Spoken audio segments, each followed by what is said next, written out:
Once upon a time, in a village perched high in the mountains where the clouds floated so low they kissed the ground, lived a curious and adventurous young girl named Lila. The village was called Skyhaven, and it was famous for the magic that seemed to hum in the very air.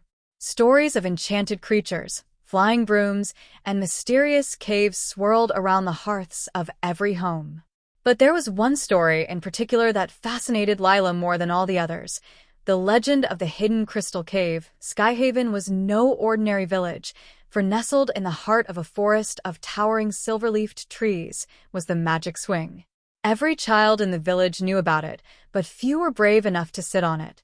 The magic swing was said to carry those who dared to swing on it to far-off places, places unseen by ordinary eyes. Lila, however, was not afraid. One summer evening, as the golden light of the setting sun painted the sky in shades of lavender and peach, Lila stood at the edge of the village, staring at the entrance to the enchanted forest. In her hand was a necklace her grandmother had given her, a delicate chain with a tiny starlight crystal hanging from it. It was a family heirloom, but Lila had never really understood its significance. Her grandmother often said it would guide her one day, but Lila was still waiting for that moment of guidance. "I wonder if the swing really can take me to the hidden crystal cave," Lila whispered to herself, her fingers brushing the tiny starlight crystal on her necklace. She had been dreaming of the cave for weeks now, ever since she overheard the old village storyteller mention it during a festival. It was said to be a place where the skies met the earth, hidden deep beneath the clouds, filled with glowing crystals that possessed immense magical power. Her heart pounded with excitement and just a tinge of fear. What if the stories were true? What if the magic swing really could take her there? Determined, Lila began her journey into the forest. The path was well trodden by the villagers who came to gather herbs and mushrooms, but the deeper she went, the less familiar it became. Soon, she was surrounded by trees, so tall their branches disappeared into the mist above, their leaves rustling with secrets.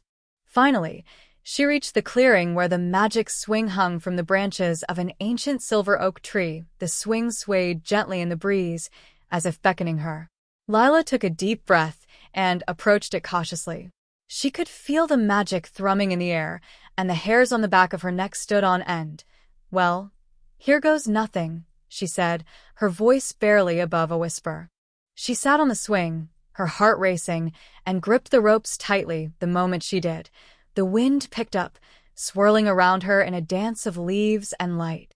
The swing began to move on its own, higher and higher, until she was soaring above the trees. Lila gasped as the ground disappeared below her, and the clouds wrapped around her like a soft blanket. She was flying, really flying.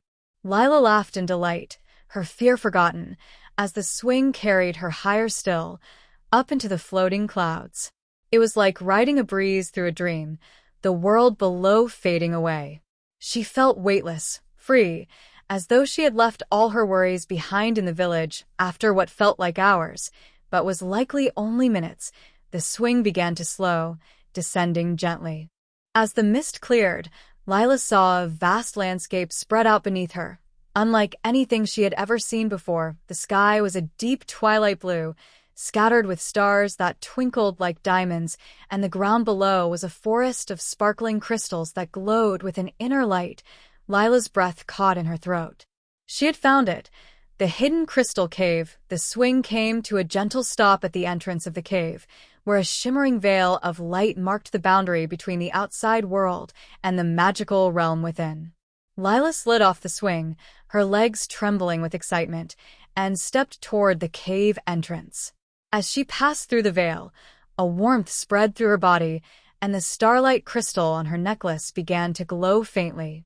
Inside the cave, the air was cool and still, filled with the soft hum of magic. The walls were lined with massive crystals of every color, their surfaces smooth and polished, reflecting the light in a dazzling display.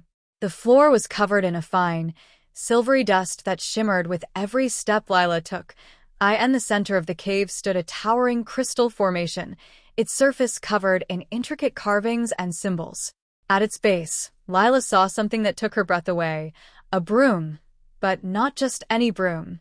This broom was made of gold and silver threads, its handle adorned with tiny jewels that sparkled in the dim light. It was the flying broom from the legends. Lila approached the broom cautiously, her heart pounding. She had always dreamed of flying on a broom, but never in her wildest imagination did she think she would actually find one.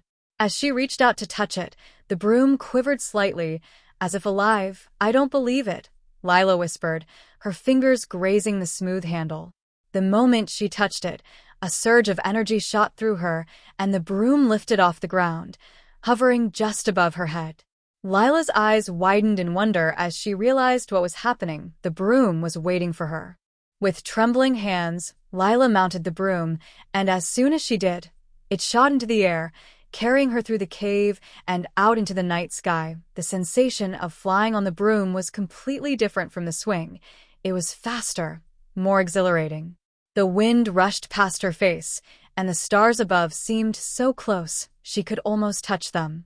The broom soared higher and higher, taking her above the clouds once again. Lila looked down and saw the crystal forest below, glittering like a sea of diamonds. The sight took her breath away. For hours, Lila flew on the broom, exploring the magical landscape below.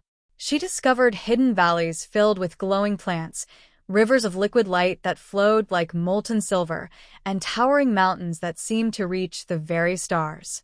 It was a world of magic and wonder, and Lila felt like she had stepped into one of the stories she had grown up hearing. Eventually, the broom brought her back to the entrance of the hidden crystal cave. As she dismounted, Lila felt a pang of sadness, not wanting the adventure to end. But she knew that she had to return to the village, to Skyhaven, and share her incredible journey with the others.